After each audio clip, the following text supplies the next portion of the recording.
Hello folks, Steven, KC3DSO. I'm going to show you my quick setup for some HF work and maybe some UHF and VHF packet for Winlink. Currently I'm at the Patuxent Wildlife Refuge, the northern track, which is right off of Route 198 in Anne Arundel County, Maryland, the southern part of the county. A good part of this property borders the Fort Meade and their range. So intermittently some of the parts closed down. So I didn't drive the whole area. I just went ahead to one of the parking lots here, and I'm going to show you my quick setup here with a couple of, well, the two antennas that I'm going to be using today. I haven't set up the Go box yet, but I'll show you that in just a couple of minutes. So this is my truck, and this has become a very handy little station here. So this is a 33-foot MFJ mast. It's not fully extended. I didn't have a little extra piece of cable, so I ran it up as far as a 12 or 15-foot cable would go. And let me get out of the sun here. And at the top is a simple roll-up J-pole, and that's what I'm going to use for my 2 meters and 440, 2 meter and 440 stuff. So that just simply comes down with a piece of coax. I have it attached here with Velcro and a sandbag. I'm going to put another one on the other side. It'll keep it very, very well. There's really a little bit of wind here today, but it's not too bad, so this should be just fine. I got a cup of coffee here steeping, so I'm going to stop here in a couple of minutes and have me some coffee. One of my favorite camp stoves, MSR wind burner, and this is my truck that I use for my radio stuff. I've got one of the Harding desks in there. It's a little messy because I had a PG Aries deployment yesterday, so I have a whole bunch of stuff in there that probably normally wouldn't be there, but you like being prepared. So my HF setup is going to be a quad band link dipole. This is the cable as it comes from the back of my back of my truck. I'm going to operate right there on the back of my tailgate, so we're going to set up the Go box, and it's a 30-some foot piece of cable that comes with the antenna. So here's the antenna here. Excuse me. It's got one guy line that comes out, which I'm not going to need, so I'm just letting it dangle here. They come on these nice little winders, which are really slick. What they've made here. This is a SOTABEAMS, what they call a band hopper, and I used it yesterday for the deployment. Worked like a top. So let me go over the setup here. It's very close to what I used yesterday, and we were running Winmor on 80 meters during the day, and I was making connects with no problem at all. So basically we got the antenna is here. So this is the feed point. It's on a 20-foot Crappie pole, which makes a real fast, simple, quick way of sticking it up there. So the Crappie pole is just wedged inside of my folding storage rack here on the front of the truck. I had a 2-inch receiver mounted on the front of the truck, and usually what I do for these is I have a 2-inch receiver, a 2-inch mount for a flagpole mount, and I could put this thing inside of it if I wanted to, or I have those military masts, the fiberglass and aluminum sets. That works perfect inside the mast. I put a little piece of furring board in there just to give it a little bit more rigidity as it goes up, but it's fantastic. So what I'm going to do for this is I have this Crappie pole here, and I've got the MFJ 33-foot fiberglass pole in the back, and I have the standard military surplus fiberglass and aluminum poles. What I'm going to do is I'm going to mount 2 pieces of PVC pipe, one on this side and one on this side. So all I have to do is, I don't have to take this off, I don't have to do any configuring. All I got to do is take the mast, open it up, and drop it inside the pipe, and that's it. Maybe put a little screw or something in there to hold it steady a little bit from flopping a little bit, but that's what my plan is. I always have this excuse me, the folding storage rack on here because it's just convenient. If I get deployed, I could take a generator, I could put wood on there from camping, I could put a fuel can on there. That's kind of stuff you don't want in the back of your truck. So this is going to be a fantastic accessory here once I get it done. I need to plan out what I want to do. I think I do want to use just regular old Schedule 40 PVC, and I'm going to take the largest pole that I've got and try to size up the PVC right, cut it up, paint it, stick it on here with maybe some bolts. I'm exactly sure how I'm going to do it. Some kind of stainless steel hardware. The storage rack is already starting to rust a little bit, but this is in here pretty good, as you can see. The whole rack moves. and it's just wedged in there. So back to the antenna. Feed point is here. I just have the ends running out. I have it set now for 80 meters. So it's on a linked dipole. So as you can see, all of the connections have been closed. It's the same on both ends here. And you have these nice little insulators here. If you want to do 40, all you got to do is separate this, and then the actual antenna radiating section is from here up to the feed point. So then it becomes a 40, 30 at this one, and then 20 at the last. So it's kind of neat. When I deployed yesterday, I had this on the fiberglass mast on the front. I actually took the carrier off, and the fiberglass mast was on a flagpole holder. It went up, but it has an arm on it, probably about a 1.5 foot long, and it's got a pulley on it. And all I do is tie a piece of paracord to the center conductor, sorry, the feed point, and I just hoist it up and down. So if you have to change bands, all I do is just loosen my little tie at the bottom, and the antenna just drops a little bit. I reach up, change bands, and pull it back up, and it's just that fast. So this just runs down here. Now they give you a little extra line here. As you can see, all I do is I have it doubled up on top of itself here, so electrically it sees the radiating parts here. When I ran this a few minutes ago with both of these lines, both of these extensions off, not wrapped around the actual antenna, the SWR was a little bit high at 3570 or so, which is what we use for peer-to-peer here in PG County, Maryland, for Aries. We use 3570 for even during the day. So I've done the exact same thing on the opposite end, and all I did was just stick it in with a couple of tent stakes, and they come with the kit. There's a slick little winder here that they give you. Let's see if I can do this. But the way this is designed, let me just kind of wedge this in here. I don't know if it'll stay well enough for me to do this, but I'm going to give it a go. So it's probably going to fall. Here, I know what I can do. Stick it in here. This has got a nice spot here. There we go. So this is the way this works. Whoop. Geez, well, I thought it was going to work out pretty good. So all you do is you just wind your stuff on here, your guy lines. This is also the one where I wind up the coax on here as well. And then when you get it to where you're done, or where you're certain point, all you do is just wrap this around, and it'll attach here. It'll hold everything nice and tight, gives you multiple holes for either hanging, staking into the ground, and things like that. It's a pretty slick little thing here. It says inventohq-hq.com.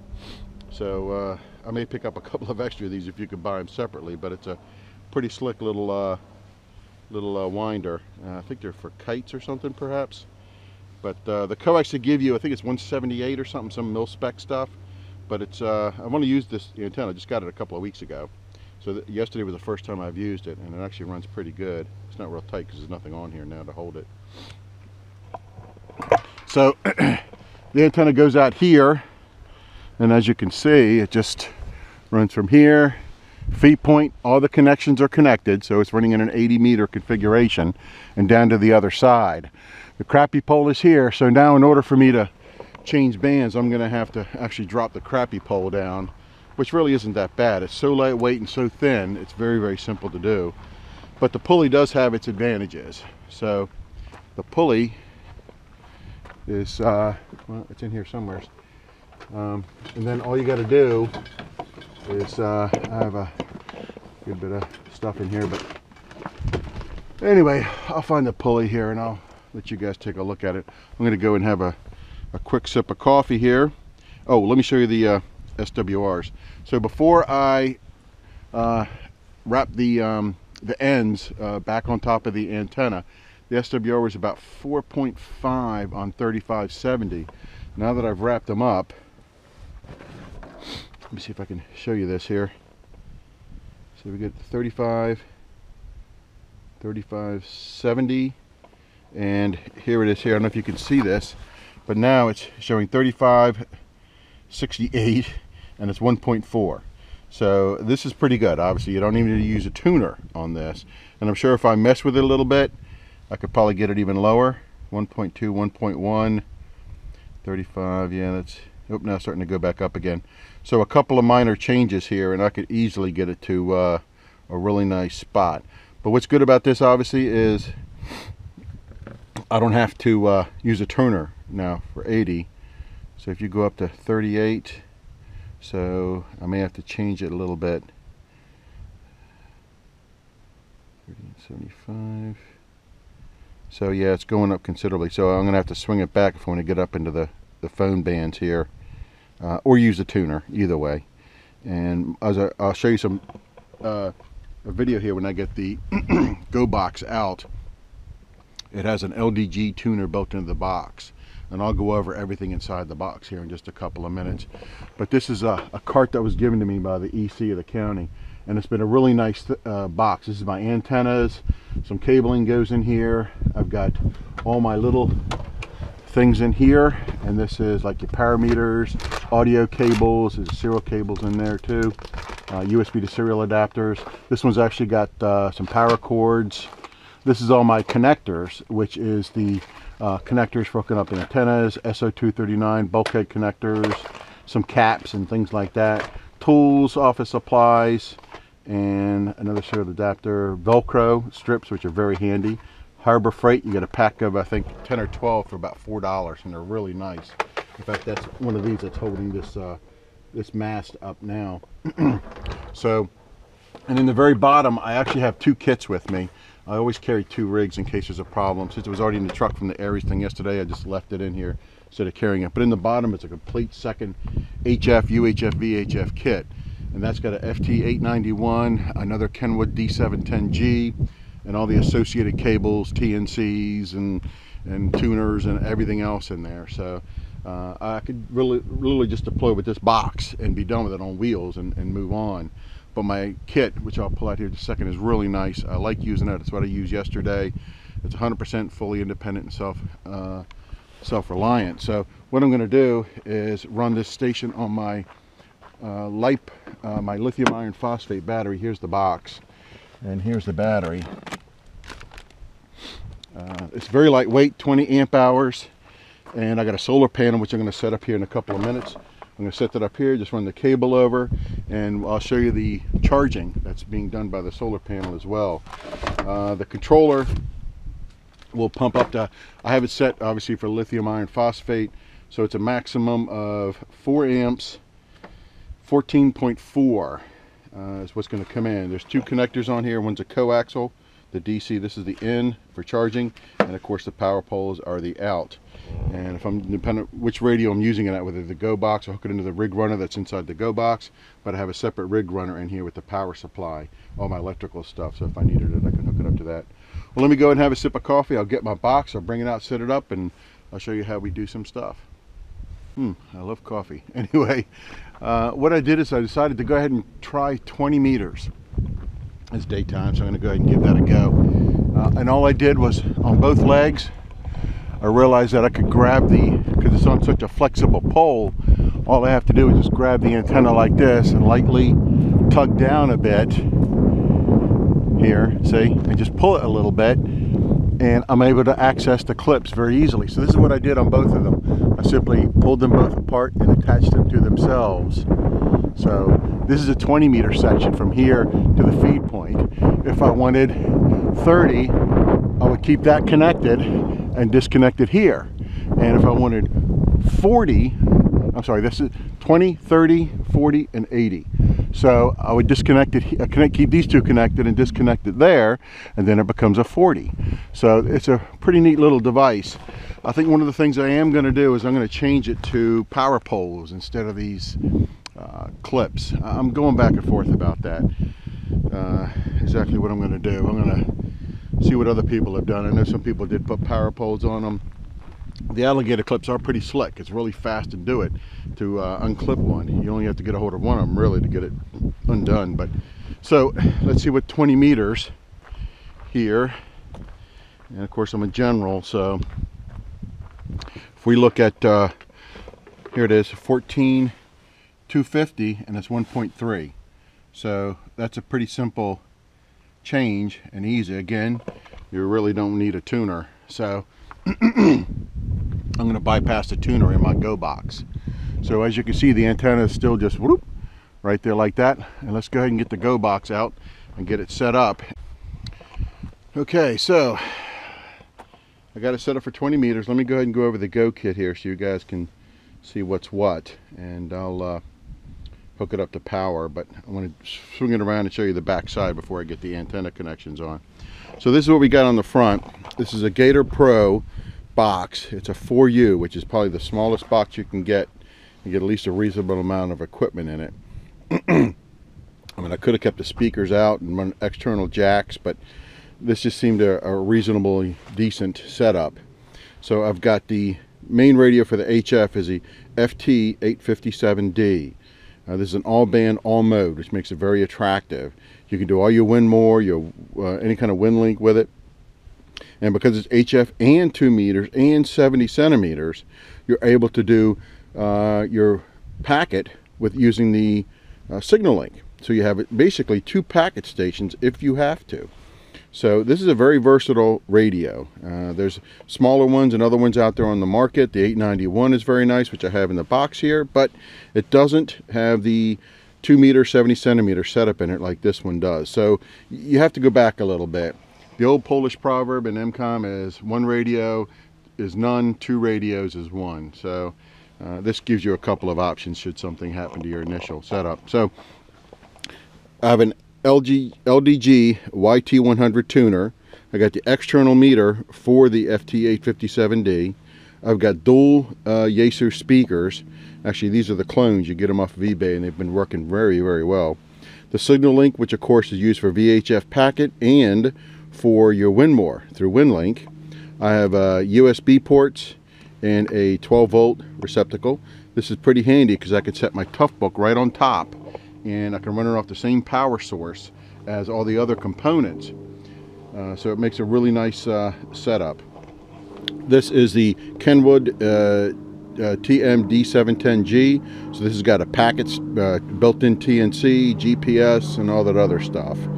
These, again, of course, the speaker for this one, and the speaker is for this one. This one has a mic jack here, which I'll plug them in here in just a minute. So it plugs in here and hangs here. The mic jack is for this, and it plugs in here. So these are very attractive features in that you can take the mic plugs and you use simple Cat5 cabling, and simply with a female to female coupler, you can mount the connections here for the microphones and then hang them right here in the front. This also allows you to separate the 2 radios if you have to. These 2 radios, the control heads, are separatable. Listen to me. You can separate them from the main radio body. So these are the control heads, and the radio bodies are mounted probably back in this section of the Go box on a rack. So if I have to, I can actually just bend this forward, and I can just simply undo the clip in the back and pop this control head out, and I could actually move it to another station if I had to. You know, not far from the Go box, but I could move it here and somebody else could be sitting next to me. And the same thing with the 857D. This is also removable, but this one slides on a left and right fashion. So I've never taken this one off, but this one I've taken out. So that's another thing to keep in mind. You're able to set apart, even though you're sitting here at a desk somewhere, you're able to separate one of the 2 radios and make an adjoining station very easy, or even around to the back side of the radio box. You could do it either way. This MFJ has binding posts in the front, and all I did was I made a set of power poles here and a cable here in case I needed them. They're not hooked or anything, they're just tucked away for use if needed. But in the back it has the dual power pole outlets, which is what I use to power the rig runner in the back. So this is just a simple, everything's graded here the best I could. There is still a reasonable amount of airflow going in and around all the devices. Here, here, through here. Of course, this is all ventilated here. I use the ventilated shelves instead of the solid shelves, so it allows for a little bit more air movement. The racks are in the best I could because of the little bit of variances. Sometimes I can only get 1 screw in on this one. The back one is a little bit cockeyed, but they do work, and they're in there very, very solid. There's nothing in the front of this one because there's not much clearance here with the FT857 as this goes on, as the cover goes on. So let me flip it around and I'll show you the back. So the back, it's still a bit of a work in progress. I need to figure what I'm going to do positively with the grounding system. But here it is here, and the just remove the cover state. I just took the cover off, and I have a couple of things inside the cover because this is pretty flat, unlike sticking out like the front of the radios are. I'm able to put some containers here to hold some devices to keep it all within the self-contained unit. This one bag has the 2 microphones, some spare fuses, and a little LED light. This is a touch light. It's very, very small, about the size of a stick of gum, and it goes into a USB port and has a dimmer switch on it. So I can plug it right into the front USB port and I can light the whole front panel up.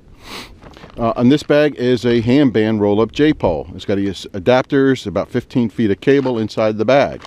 So with the lithium-ion battery that I've got, which I'll hook up here in a minute, I'm able to set up and get UHF and VHF comms pretty quickly. Inside, inside the box here in the cover, I've got several connections here. This is the power connection, which I'm not going to be using today. This AC runs this power strip. So I've got, there was a battery charger in here. I just took it out a little bit ago. So there is no battery. I used to have a 12 amp hour AGM battery in here, and it was inside this little plastic compartment here. But I took it out because I was just never using it, and I kind of like the idea of having the lithium ion battery because I can use it everywhere, portable, packing, backpacking, and some other stuff. So, and that's what I use if I have to run a battery. So this AC runs this power strip, and I have all the devices on here. I got the power supply on the front of here. The battery charger was on here. I've got 2 of the Y adapters, and they're inside. All I do is I pull them down, and it gives me 2 pronged 110 volt outlets, and the one end is plugged into the front outlet here. So I have 2 of those. I can pull it out, and it gives me 4 additional plugs right here to make it really simple to use. I have the USB hub on the bottom. The USB hub power is here, and this is the cabling set that comes out. One is for the power to the USB hub. You got to have it powered. I have so much stuff plugged into it. The Tough Book would probably have some issues with it. There's a cable for the 857, which is the control cable and the programming cable. USB cable for the Signalink. I have a standard USB cable, which is used for the hub to the computer, to the laptop. It's just a standard A to B cable. The only other cables that are here are the programming cables and the TNC cables for the Kenwood, the D710. My opinion was, and this is my advice, is if you're going to put a radio like that inside the box, I change programming intermittently. You know, you get deployed to something. I've gone up to 3 Mile Island. You know, we do exercises all around, and I'm constantly changing the code plugs in the radios. This makes life simple. It's a $6 cable. I pre-ran them and have them mounted here on the back. So if I want to update the programming on the radio, I simply connect my serial to this port, and then it goes right to the programming side of the radio. If I want to do the TNC, I simply unplug it here, plug it in here, and now I'm online with the TNC and the radio operations. I mean, for $7, it's not worth trying to undo the back, reaching in there, unplug something and plug something else in. So it's a real time saver, and like I said, it was only a few dollars for a second cable. So these are all tucked up inside. I've got bulkhead SO239 connectors for the D710, which is UHF and VHF, and the 857D, which is one for the HF and 6 meter, and then the VHF and UHF here. So these are all have plastic caps on them to protect them, so there's no problem with it. And this is the basic kit, and I've got my USB port, my USB hub stuck inside. It's got multiple ports on it. I think it's just a 2.0 port though. And it's got a power outlet, and the main A cable goes here, and then you got multiple adapters, ports on the back and on the front. And it's powered, so it's got a nice LED, and it tells you when it's functioning properly. So that's pretty much the Go Kit. Let me go ahead and swing it around, and I'm going to get it hooked up, and I'll show you the battery setup with the solar panels. So I'll be back in just a couple of minutes. Okay, we're completely set up, so let me show you the balance of the setup. This is 14283. So my Tough Book is here. It's not the best screen, but it's readable, it's doable. I'm gonna put on my other glasses and I should be okay with it. I'm not hooking up the hub because I've only got 2 devices. I don't have an external mouse or anything like that I'm messing with. The battery, which is here, is a Piano Power. You can see the label there, and it's a 12 volt 20 amp hour 250 watt hours. you can drain these down to 80% and not have any problem with the battery whatsoever. So just trying to keep it out of the sun, but it's hooked up to my solar panel here. As you can see, the cable here for the input, and I'll show you that. It's going through 2 meters. One of them is into the battery, one of them is out of the battery. One of them is going into my rig runner inside the box. And what that's designed to do is, so when I hit 80% discharge, about 18 amp hours, I need to cut the battery off to make sure there's no damage to it.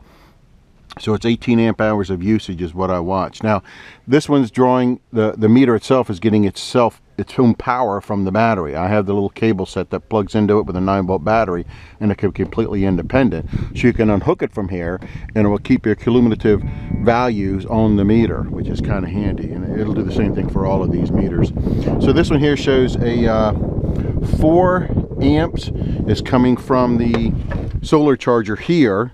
Now, a minute ago it was flashing full, so I've been using it here a little bit with some stuff. I got the HF is on 40 watts. I'm going to bump it up to 100 here in a minute. We'll see what we can get done on this battery and the charger. But the my Kenwood D710 is up and running, and this is probably running at well, this side's low and that side's high. So these are just the local Winlink frequency packet node. So I'm going to hit that here in a couple of minutes. I'll send a quick message, or I'll connect, see if I have messages there. And this is just one of the local repeaters here in Davidsonville, Maryland. So the cable simply runs from here. Now I have 2 cable sets. This is not the highest gauge, but it's only doing 4 amps. The maximum. The controller is going to stop it at just over 4. And I don't know if you can see this, but it's varying a little bit. 4.1-ish. And it's at 1405. Before I actually got the radio up and on, I was playing with it a minute ago, the charge controller was flashing full. So I put power pole connectors here so I can do all my stuff. I've got a larger gauge wire here with a 30 amp fuse in it, again with power poles. And this is the new controller that I put on a little bit ago. You can see it's reading 13.9 and the last bar is flashing, so it is charging a little bit now that I've got the thing cooking here. And you can see I got a good light here for sun and a good light for the battery. So this is a Renogy charger, solar controller. It matches, you can use it with any panel of course, but this is a Renogy suitcase. And they're nice little panels. This is what I've been using camping for a long time. This is the, flip it over here, you get a nice Cordura nylon case with it. So I went ahead and kept the controller the same as the panels. You don't have to, but I did because it was just a simple choice, and it mounted perfectly on the existing bracket here. So this thing will swivel here to keep it always upright, and it's got a Velcro thing in there in the back, so when you fold it up it'll stay put. Adjustable legs. I put a bag in the back for all my cables, and of course the manuals are there as well. So this cable is probably, you know, the shorter the cable, the better you are. So of course, being this close, I could actually, probably what I should have done is disconnected it here and actually run this cable here. And I didn't need the other length. And I set up yesterday at the firehouse I was at, I had to run this through a window, so I kept the entire length of cable on there. And it's still running here at this point. Now it's down to 2.2 amps. So it's starting to top off the battery because I haven't used the radio at all. But everything else here is pretty much the same. The 20-meter antenna, I might change it and go back to something a little bit different. But let me go ahead and try to send a quick Winlink, get my mail. I think I still have some mail in the Winlink system from yesterday's event. So I'm going to connect to a packet node that's in the Anne Arundel Emergency Operations Center, but I may have to hit a digipeater to get to it. I'm not exactly sure from here. I don't know the difference. The distance rather, or what I probably should have looked that up first. And here's somebody here trying to connect. See him there? Someone's trying to connect. So it's set to packet 1200. These Kenwoods will smoke at 9600. So if you have a series of these radios, they are just staggeringly fast if you got a good signal for 9600. You can send a whole U.S. Constitution text in probably less than 60 seconds. And that's a 45K file, probably about 30 some pages printed. So it runs very well if you've got the infrastructure for it. So let me go ahead and try to get something running here. These guys are chatting up a storm. This guy's in Wyoming, and I wouldn't mind getting a QSO from him, but he's in the middle of this nice chat with this guy. So I'm going to try to keep listening to him, and once he's done, I'm going to try to jump in there and get a contact with him. So I'm going to turn him down, and we're going to go ahead and try to do a quick packet session here. I need to get one of the cables out, though. What's good about these Tough Books is they have a physical serial port in the back. That's what makes them fantastic for doing EmComm work. No messing with USB to serial drivers, none of that stuff. This is just a fantastic setup. And of course they have because they're used for mobile use and public safety, they have power cords that plug into cigarette lighters, adapters, and it's just a really nice setup, the way these things can work for EmComm stuff. They have an SD card slot, and I use that for all of my Aries stuff. All of my documents, files, frequency lists. I keep a copy of Winlink, a working copy of the Winlink in a directory. Everything is on that card, so if the computer were to take a dump, I'd still have the card. I could put it in a card reader and put it to any computer and run Winlink from it. So it's a good advantage. And every time, I also have a USB key. Every time I update the key, I update the laptop. So everything is pretty much up to snuff. So it's all the contact phone numbers, frequency lists, our ICS forms, the 205s, everything. So let me go ahead and get this running here. I'm going to need both hands, unfortunately, to type. I'm going to be here for a spell. So let me cut this off. Springfield, whenever their conditions are good, they're pointing up this direction. Yeah, so anyway, let me. Oh, there's somebody's trying there. So let me go ahead and cut this off here, and I'll be right back. Quarter after 3, probably. Okay, so I got it set up for packet here very easily. I just run a serial cable from the serial port to the TNC cable that I have mounted on the outside, and that's it. Simple 9-pin male female, and it hooks right up. Winlink detects it all very, very nicely. It initializes it. So I'm going to try to, let me turn these down here. So all I'm going to do is I'm going to try I just tried it direct through the Anne Arundel County. Oh, someone's chatting there now. Let me give them a minute for stuff here. But Winlink initialized it with no problem at all. See, the good thing about these is if you're using their COM ports, it's COM1 every time. You hook something up to the port, it's COM1 always. And the good thing about this is if you were to drop one of the docking stations, you get 2 hardware COM ports. So it's something really attractive. You have to mess with any drivers or anything like that, it always works. So let me see, I don't know if you guys can see this or not, but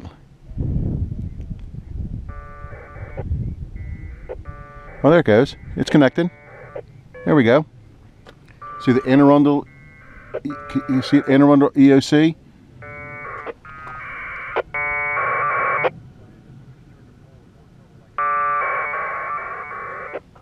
There's probably a few messages in there. Let's see.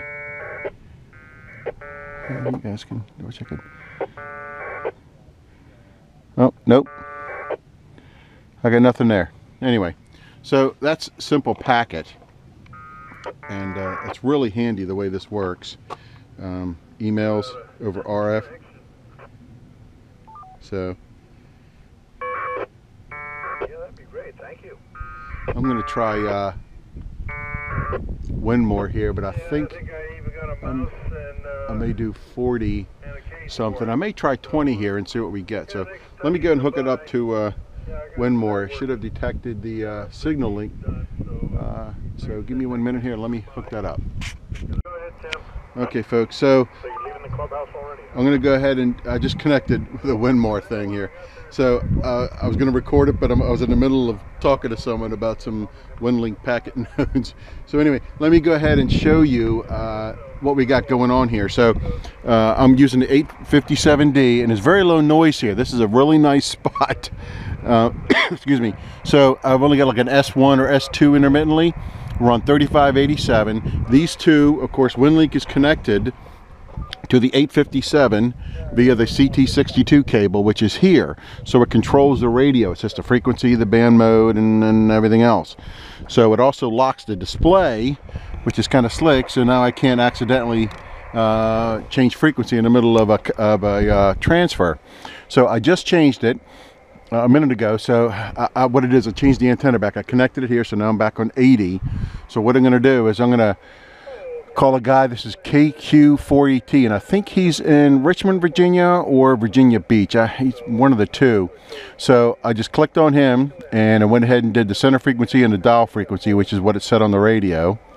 I just connected. You can see it went right through. I had no mail because I've already connected once or twice before. With packet. So if there was any mail, it would have come through that system. And it's got a little bit of information here that it's got 180 minutes remaining on KQ4ET, shifting from Winmor to RDOP shortly, which is really nice. The Amateur Radio Digital Open Protocol. So I'm not running a beta versions on my EmComm stuff, my EmComm equipment. I'm running all general releases. A lot of people are running the betas now that RDOP and both Vera are included with the Winlink. So I haven't done it yet, so it's something we're going to have to work out. But here, let me run a quick connection here, and I'll show you what this looks like here. It's not the best picture here, and I really apologize for it. So let me go ahead and hit start here. So now it's going to try calling the station.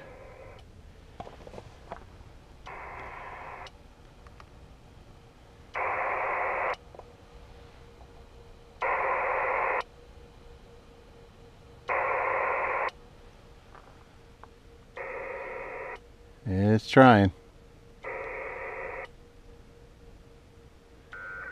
Oh, there he goes.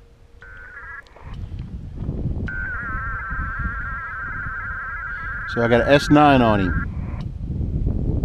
My SWRs are basically 0. This is a nice external meter here. You can see it, the S9. And my SWRs, when I transmit, are pretty much 0, 0.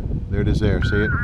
So here, so it's going to be he's on tri mode, and he's shifting to RDOP, from Winmor to RDOP. It's going to say how much time I have, and this is set by the sysop here. You can do it quite a bit. So it's going through, and like I said, there's really no traffic there. This is a really nice, it's a pretty good signal here. I can see the foreground from the background.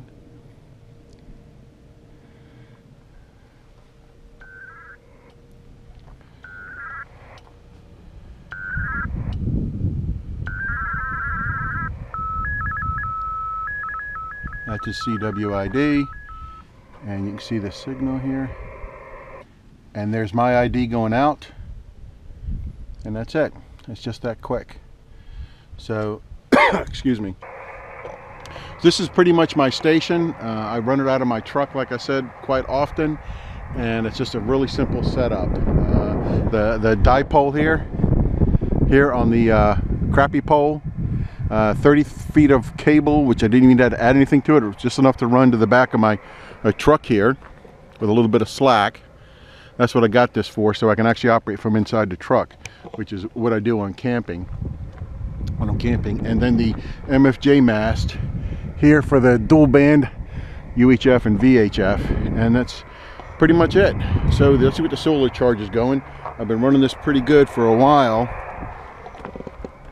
Let me see what I can't get this thing in here to see what the I don't have my glasses on.